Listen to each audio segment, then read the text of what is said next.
Assalamualaikum warahmatullahi wabarakatuh. Kami dari kelompok 1 terdiri dari Sigit Prasetyo, Kevi Triardian, Reski Indah Wulandari, Rian Septian, Suhaila, Muhammad Nur Sifa, Isyana Hikmah Lestari akan mempresentasikan tentang pelaporan keuangan dan perubahan harga. Yang pertama, perubahan harga, yaitu fluktuasi nilai mata uang dan perubahan dalam harga uang atas barang dan jasa merupakan karakteristik yang terpisahkan dalam bisnis internasional. Tingkat harga umum biasanya timbul ketika harga semua barang dan jasa dalam perekonomian berubah. Daya beli moneter pun menguat atau melemah. Assalamualaikum warahmatullahi wabarakatuh. Dengan saya Suhailah NIM 1716077. Di sini saya akan menjelaskan tentang penyebab inflasi. Yang pertama yaitu demand pull inflation, bertambahnya permintaan terhadap barang dan jasa menyebabkan bertambahnya permintaan faktor-faktor produksi. Dan yang kedua yaitu cost push inflation. Inflasi ini terjadi akibat meningkatnya biaya produksi atau input sehingga mengakibatkan harga produk-produk atau output yang dihasilkan ikut naik. Dan untuk selanjutnya yaitu penyesuaian inflasi. Rangkaian statistik yang bertujuan mengukur perubahan harga umum maupun khusus biasanya tidak berjalan secara bersamaan. Setiap jenis perubahan harga memiliki pengaruh yang berbeda terhadap ukuran-ukuran posisi keuangan dan kinerja operasi suatu perusahaan, dan ditimbulkan oleh adanya tujuan-tujuan berbeda yang tersembunyi. Sekian penjelasan dari saya, selanjutnya akan dijelaskan oleh rekan saya. Saya akan melanjutkan presentasi dari teman saya. Penyesuaian harga tingkat umum. Jumlah mata uang yang disesuaikan terhadap perubahan tingkat harga umum atau daya beli disebut sebagai mata uang konstan biaya histori atau ekuivalen daya beli umum. Jumlah mata uang yang belum disesuaikan sedemikian rupa disebut sebagai jumlah nominal. Macam-macam penyesuaian tingkat harga umum adalah 1. Indeks harga, 2. Penggunaan indeks harga, 3. Objek penyesuaian tingkat harga umum. Untuk yang selanjutnya yaitu metode perubahan harga. Metode yang digunakan dalam akuntansi inflasi ini sama dengan metode penentuan laba.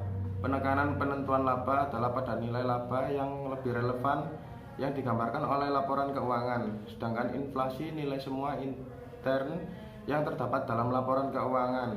Metode untuk menyusun laporan keuangan pada masa inflasi antara lain, yang pertama yaitu General Price Level Accounting, yang kedua Current Cash Accounting. Saya Sigit Prasetyo akan melanjutkan presentasi dari teman saya. Penyesuaian biaya kini. Model biaya kini berbeda dengan akuntansi konvensional dalam dua aspek utama, yaitu 1. Aktiva tetap dinilai berdasarkan biaya kini bukan biaya historis.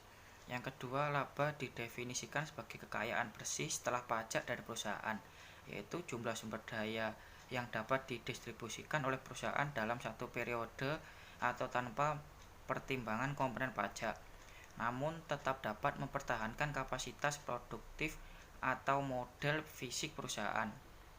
Sekian presentasi akan dilanjutkan oleh Saya akan melanjutkan presentasi dari kelompok kami tentang sudut pandang internasional.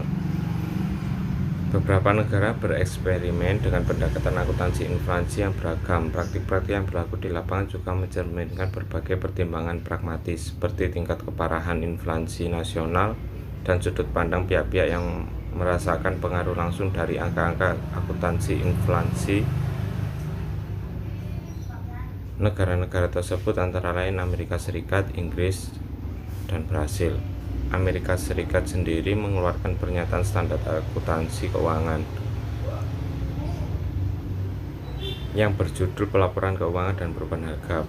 Pernyataan ini mengharuskan perusahaan-perusahaan Amerika Serikat yang memiliki persediaan dan aktiva tetap sebelum dikurangi dengan depresiasi yang bernilai lebih dari 125 juta US dollar atau total aktiva lebih dari 1 miliar setelah dikurangi dengan akumulasi depresiasi untuk selama 5 tahun mencoba melakukan pengungkapan daya beli konstan dan biaya beli konstan biaya kini. Kemudian negara Inggris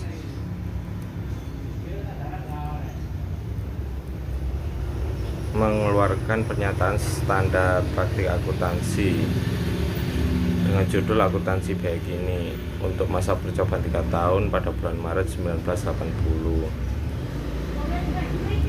Kemudian negara Brasil, inflasi sering dianggap sebagai bagian dari yang tidak terpisah dari dunia bisnis di Amerika Latin, Eropa Timur, dan Asia Tenggara. Mengingat pengalaman dengan inflasi di masa lalu, pendekatan yang dilakukan oleh Brasil terhadap akuntansi inflasi sangat informatif. Sekian penjelasan dari kami, akan dilanjutkan oleh teman saya.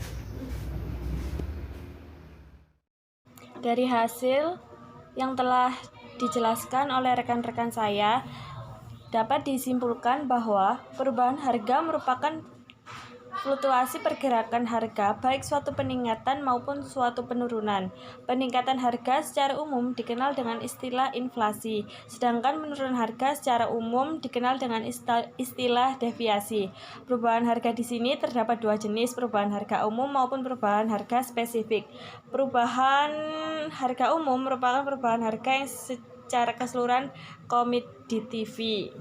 Sedangkan perubahan harga khusus merupakan perubahan harga komoditif tertentu. Terdapat dua jenis metode yang dapat dilakukan untuk melakukan penyesuaian terhadap inflasi. Yang pertama yaitu akuntansi untuk laporan keuangan atas perubahan tingkatan harga umum yang disebut sebagai model daya beli konstan dan biaya historis. Selanjutnya ada akuntansi untuk perubahan harga khusus yang disebut dengan model biaya terkini.